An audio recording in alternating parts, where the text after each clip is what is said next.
Presidenti i Republikës deklaron se arsyeja mos dekretimit të Sandar Leshit si ministri i brendshëm është statusi i tij si ushtarak aktiv. Kryeministri reagon duke i kërkuar ta dekretojë si ushtarak dhe të jap firmën për ministër. Qeveria premton rritje të pagave në masën 19% për të gjithë ushtarakët prej vitit të ardhshëm. Kryeministri Rama thotë se buxheti i vitit 2019 për Ministrinë e Mbrojtjes është 10% më i lartë se ai i këtij viti. Ish-kryeministri i Maqedonisë Nikola Gruevski po bën gjithçka për të shmangur dënimin me 2 vite burg. Ai nuk është paraqitur vullnetarisht, ndërsa autoritetet gjyqësore kanë dështuar disa herë ta njohin me vendimin përfundimtar. Brexit është në udhëkryq. Kryeministrja Theresa May anulon sërish mbledhjen e jashtëzakonshme të qeverisë ku do të merrej vendime për daljen e Britanisë së Madhe nga Bashkimi Evropian për shkak të kundërshtive brenda kabinetit të saj. Kristian Panucci vën nën akuzë lojtarët e kombëtares pas rezultateve negative që përfaqësuesja ka marrë në ndeshjet zyrtare dhe miqësore. Tekniku italian thotë se ka një skuadër me mecësh pasi futbollistët nuk komunikojnë me njëri tjetrin.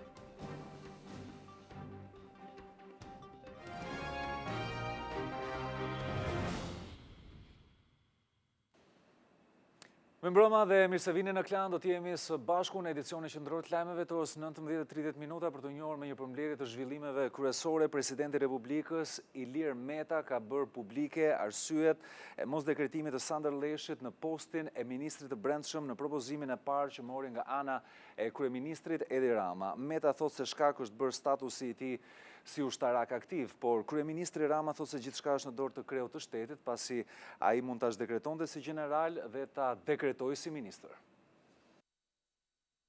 Arsye pse Ilir Meta nuk e dekretoi Sandar Leshin si ministër të brendshëm brenda afatit parë kushtetues lidhet me të qenurit e tij një ushtarak i shërbimit aktiv. Ky është argumenti që ka dhënë më në fund presidenca për mos dekretimin e tij herën e parë. Zyra e presidentit e ka zbuluar atë në një letër drejtuar Ministrisë së Mbrojtjes, në të cilën kreu i shtetit rendit 14 pyetje, përmes të cilave ai synon të informohet nëse Leshi pas fitimit të gjyqit për shfuqizimin e dekretit të presidentit Nishani që e lironte nga detyra, ishte apo jo ushtarak aktiv. Presidenti thotë se në këtë mënyrë kandidatura e Leshit paraqet një problematik themelore kushtetuese. Ushtarakët e shërbimit aktiv nuk mund të zgjidhen ose të emërohen në detyra të tjera shtetërore dhe as të marrin pjesë në parti ose në veprimtari politike, ndërkohë që një ushtarak i shërbimit aktiv nuk mund të kandidojë as të zgjidhet ministër apo deputet pa hequr dorë më parë nga detyra. Kreu i shtetit shkruan se nuk i është dhënë asnjë shpjegim mbi këtë argument, as në propozimin e dytë të bërë nga kryeministri. Megjithse kryeministri është vënë në dienim mbi këtë ndalim të kushtetutës, sërish edhe në këtë propozim të ri nuk është dhënë asnjë shpjegim, informacion, si dhe nuk është mbajtur asnjë qendrim mbi këtë çështje dhe për pasojat të tjera që mund të lidhen me të. Por nuk ka vonuar përgjigjja e kryeministrit, i cili thotë se këto pyetje nuk ju drejtuan kur Leshi u propozuar për herë të parë dhe shpreh se zgjidhja në këtë rast është fare e thjeshtë.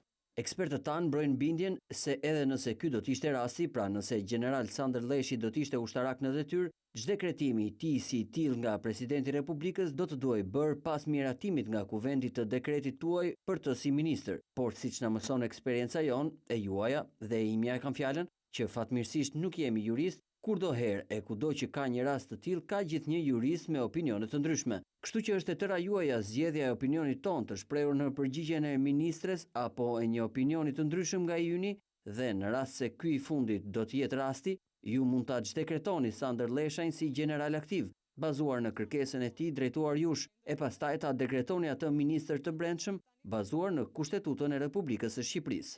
Kryeministri ka bërë publike dhe një letër të Sandar Leshit drejtuar presidentit, në të cilën e lajmëron presidentin se ka zgjedhur të jetë ministër i brendshëm, ndaj kërkon të heqë dorë nga karriera e tij ushtarake. Leshi shpjegon se aktualisht nuk është ushtarak aktiv, pavarësisht se ka fituar gjyqin, pasi vetëm me një dekret të ri nga presidenti mund të jetë i tillë. Me pranimin e këtij propozimi i cili lidhet në mënyrë të pandashme me mosushtrimin e funksionit të ushtarakut, unë kam vendosur edhe heqjen dorë nga karriera ime ushtarake, pavarësisht nga mundësia që vendimi i gjykatës më ka dhënë. Konsideroj se zgjidhja e ngërçit kushtetues dhe emërimi me sukses i ministrit të brendshëm, pavarësisht emrit të përvetshëm të ministrit, është një interes madhor publik që prevalon mbi interesat e mia individual. Mos dekretimi i Sandar Leshit ka shkaktuar një çarje mes qeverisë dhe presidencës. Edhe pse javën e kaluar presidenti dha shenja se do ta firmoste dekretin, palët qëndrojnë llogore për sa i përket interpretimit të kushtetutës. Kryeministri Rama ka njoftuar se për këtë rast do t'i drejtohet gjykatës kushtetuese, ndonse ajo nuk është aktualisht funksionale. Buxheti i vitit që vjen parashikon një rritje me 19% se takon pagave të ushtarakëve. Rritje të ndjeshme sipas kryeministrit do të ketë edhe buxheti për Ministrinë e Mbrojtjes. Pas diplomatëve që do t'ju rritet rroga me 20% duke filluar nga viti i ardhshëm, ushtarakët janë kategoria që do të njohin rritjen më të madhe me 19%. Kemi mundur të fitojmë debatin me Ministrinë e Financave, duke filluar me një rritje page prej 19% për ushtarët dhe duke e shkallëzuar atë më tutje sipas të gjitha niveleve. Edhe buxheti për mbrojtjen parashikuar për vitin e ardhshëm do të njohë një rritje prej më shumë se 10% se viti i kaluar. Arrin faktikisht në 22 miliard lek në përputhje me zotimin edhe me objektivat për rritjen dhe fuqizimin e mëtejshëm të kapaciteteve të forcave tona të armatosura. Në prezantimin e buxhetit për mbrojtjen i bërë publik në një aktivitet në aeroportin e Kuçovës, kryeministri rendi të gjitha investimet e parashikuara, ngritja e një qendre të re për emergjencat dhe solidaritetin, vënia në funksion të integruar të vëzhgimit ajror dhe atij detar, blerja e municioneve dhe armatimeve të lehta, do të marrin pjesën më të madhe të parave të parashikuara në buxhetin e mbrojtjes për 2019.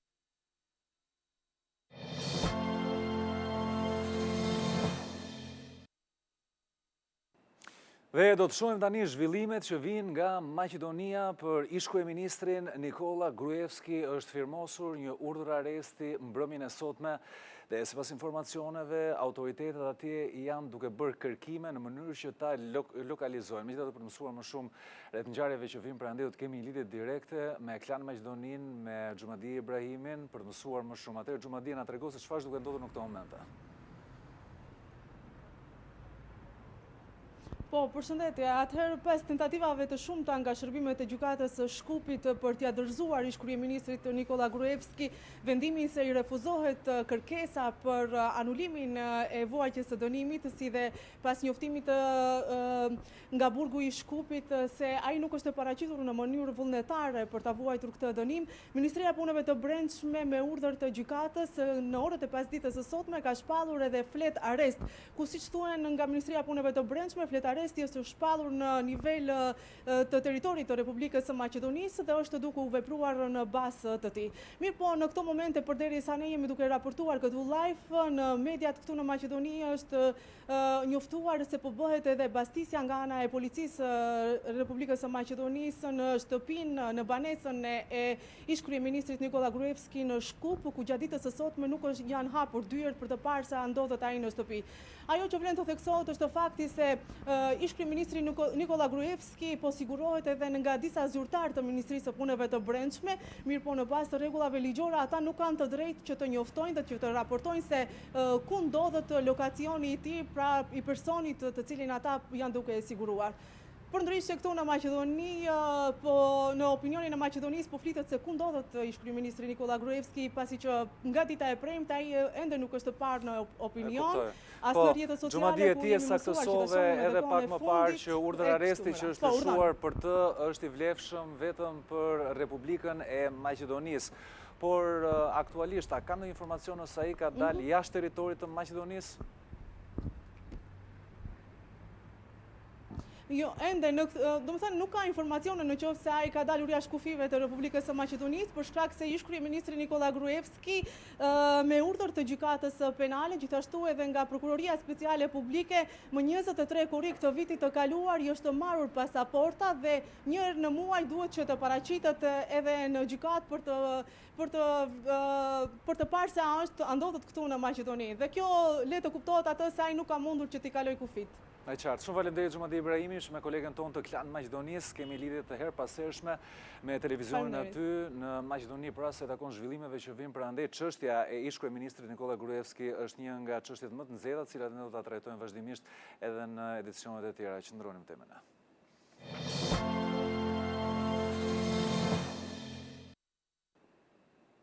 Jemi tek ekonomia, deputetët socialistë insistojnë në përjashtimin nga taksat të pagave deri në nivelin prej 20.000 lekësh, por Ministri i Financave Arbena Metaj ka propozuar vendosin e takse 1.5% për të gjitha pagat e ulta.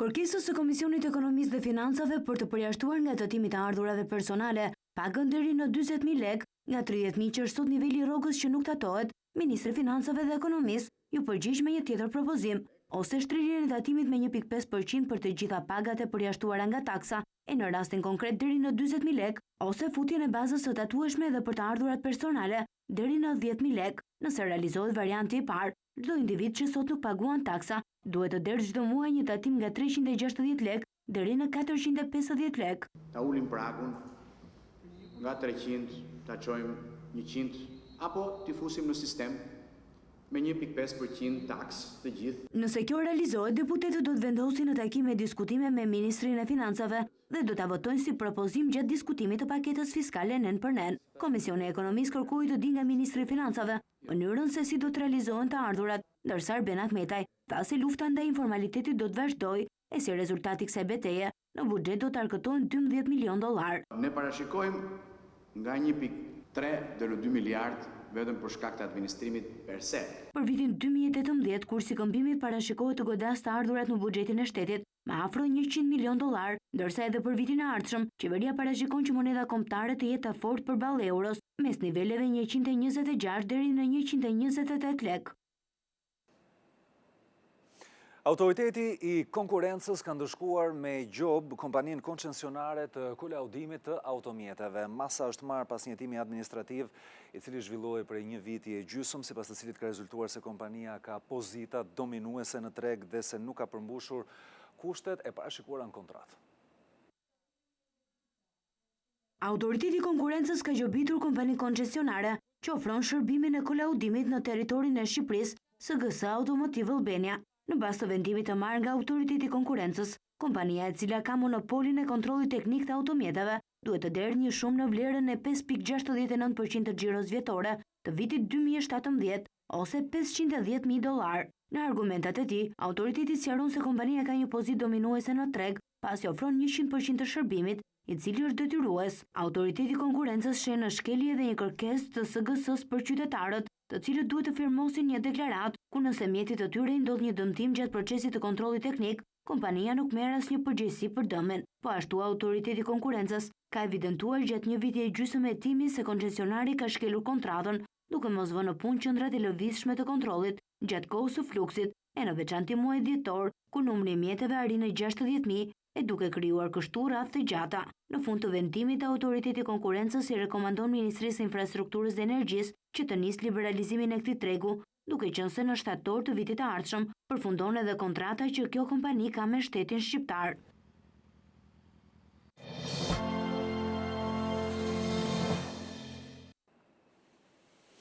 Të hysh në Tiranë është kthyer në një makth për drejtuesit e automjeteve. Të dielën pati bllokime në intervale të ndryshme kohore për shkak të punimeve në unaz, ndërsa njëjta situatë duket se ka qenë edhe sot në segmentin nga qafa e Kasharit tek rrethrrotullimi i doganës. Punimet për ndërtimin e unazës së madhe kanë shkaktuar trafik të rënduar në një nga rrugët kryesore që të çon në kryeqytet. Të hysh në Tiranë kërkon durim dhe nerva të forta. Prezenca e shtuar e punonjësve të policisë rrugore ka lehtësuar disi lëvizjen e mjeteve në rrethrrotullimin e doganës, por hyrja në kryeqytet bllokohet her pas here. Edhe këtë të hënë segmenti nga qafa e Kasharit deri tek rrethrrotullimi i Shqiponjës ka patur një trafik të rënduar. Ja siç e shikon. Me shku në shtëpi bim kështu si të kapim veshin mbrapsht. Siç e shikon edhe vet. Po tash punimi ka po, edhe ne kemi punët tona për ditë, çfarë bëjmë? Nuk do mërzitim. Dielë bile një orë minutë, jo më pak. Një ditë më parë ishte kjo situatë. Një orë gjys. Imagjine gjysën e kohës e bajmë tu. Është më keqër të tjera. Ka raste gjysore, një orë. Drejtuesit e mjeteve kanë qëndruar për minuta të tëra në trafik. Ndërkohë disa prej tyre tregojnë se nuk kanë qenë në dieni për punimet në këtë aks rrugor. Keni qenë në dieni të punimeve? Jo, absolutisht jo. As është dorë asnjë lloj gjë. Punimet për ndërtimin e unazës së re kanë filluar me prishjen e monumentit të Shqiponjës, ndërsa në vend të saj parashikohet të ndërtohet një mbikalim. Partia Demokratike thotë se ndërhyrja në unazën e madhe po bëhet me fitues të paracaktuar, por autoriteti rrugor i ka hedhur poshtë këto akuza që janë ngritur nga Selia Blu. Banorët e unazës së re kanë zhvilluar sot një protestë përpara Bashkisë së Tiranës. Partia Demokratike publikoi disa dokumenta që denoncojnë sipas saj skemën korruptive të qeverisë me projektin e unazës së madhe. Opozita thotë se të tre kompanitë fituese janë të paracaktuara pasi në tendera të ndryshëm ka qenë vetëm një ofertues i vlefshëm. Kompania DH Albania, kompania më me saj është një kompani offshore me pronar të panjohur, të regjistruar në Delaware të Shteteve të Bashkuara të Amerikës, e cila njihet si parajs fiskale. Kompania Biba X ka qenë në sekuestro edhe gjatë periudhës kur ka marrë pjesë në tenderin e unazës së re në shkelje flagrante të ligjit të prokurimeve publike. Por në një reagim të autoritetit rrugor shqiptar, thuhet se procedura është zhvilluar konform ligjit për prokurimet publike. Bashkimi i kompanive që fituan tenderin plotësonin të gjitha kriteret dhe asnjë nga operatorët në asnjë rast dhe në asnjë moment referuar ekstraktit të QKB-s nuk ka qenë proces falimentimi dhe statusi rezulton aktiv. Projekti është kundërshtuar sërish edhe nga banorët që preken nga prishja e banesave të tyre duke zhvendosur protestën para Bashkisë së Tiranës. Në drejtim të bashkisë nuk munguan as vezët, ndërkohë që për afro një orë protesta e tyre bllokoi qarkullimin e automjeteve. Pasi dështuan në përpjekjen për të takuar me kryebashkiakun Veliaj, banorët paralajmëruan se nuk do të lejojnë shembje në shtëpive të tyre pa marrë më parë dëmshpërblimin.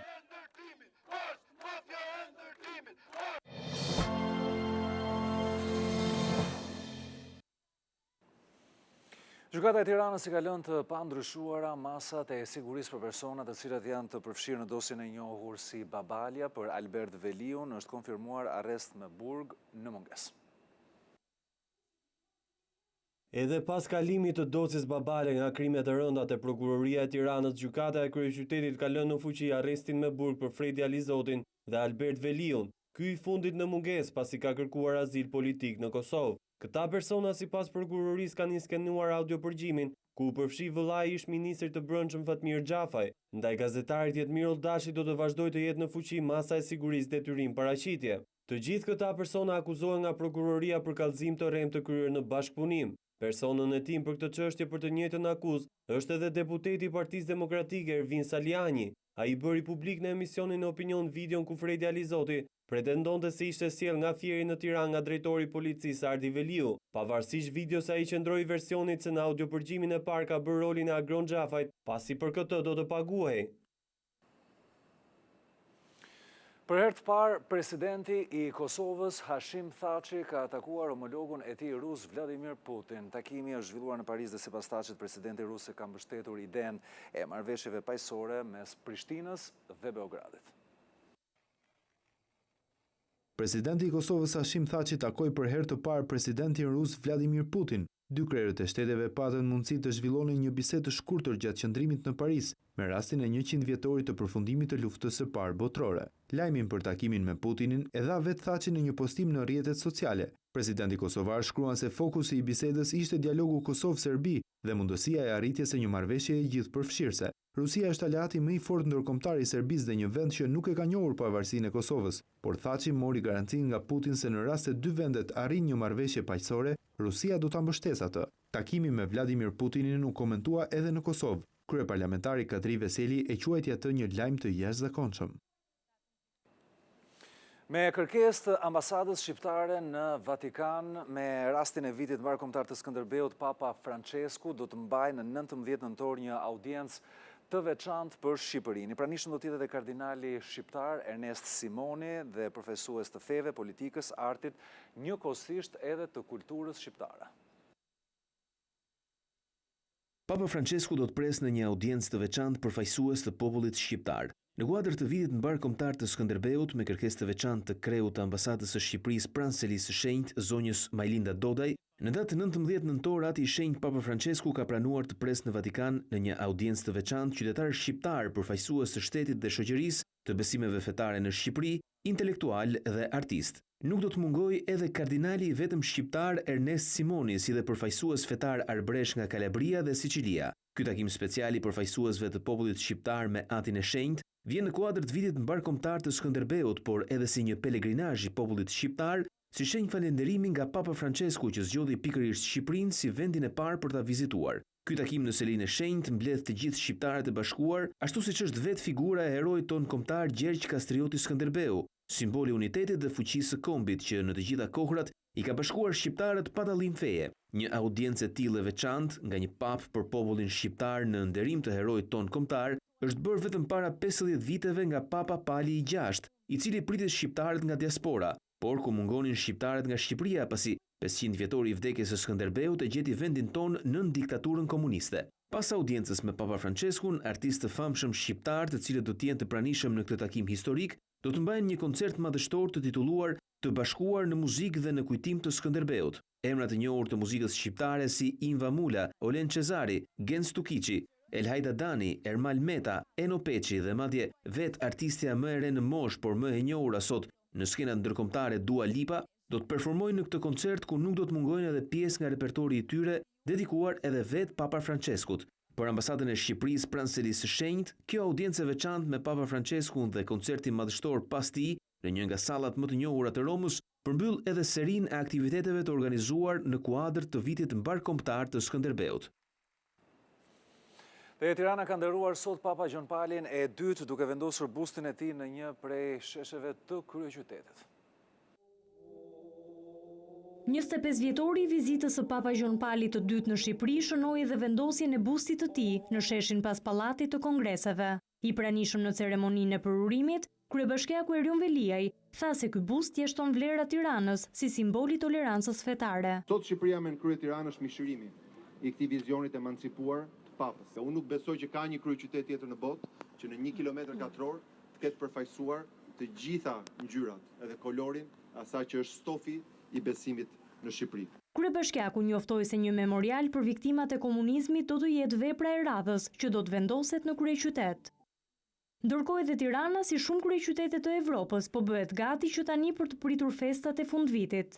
Në sheshin Skënderbej ka nisur vendosja e shtëpisave të fshatit të festave, një hapësirë festive ku qytetarët mund të kalojnë kohën dhe të argëtohen.